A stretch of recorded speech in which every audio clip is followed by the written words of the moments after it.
বাবু কেমন আছেন? ভাই ভালো ভাই। জীবন প্যাসেজের পক্ষ থেকে সাধারণ জ্ঞানের একটা প্রশ্ন করা হবে। প্রশ্নটা হচ্ছে এক কক্ষ বিশিষ্ট পার্লামেন্ট। এটা ৩৯তম বিসিএস পরীক্ষা আসছিল। ডেনমার্কের এক কক্ষ বিশিষ্ট পার্লামেন্টের নাম কি? স্ক্যান্ডিনেভিয়ান দেশ ডেনমার্ক। তো এক সময় তো জানতাম ভাই, এখন তো ভুলে গেছি। নানা রকম সমস্যা, চাকরি নাই বাকি, টেনশন, ঘুরা বাসা ভাড়া, এগুলা দিদি এখন আজ ফাঁকি লেগেছে। উত্তরটা বলে দেবো। ডেনমার্কের এক কক্ষ বিশিষ্ট পার্লামেন্টের নাম হচ্ছে ফকেটিং।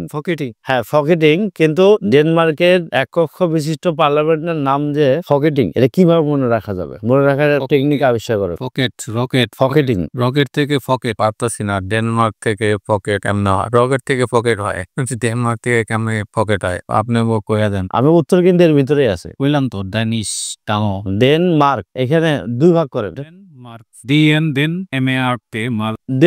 দেন মিল আছে না?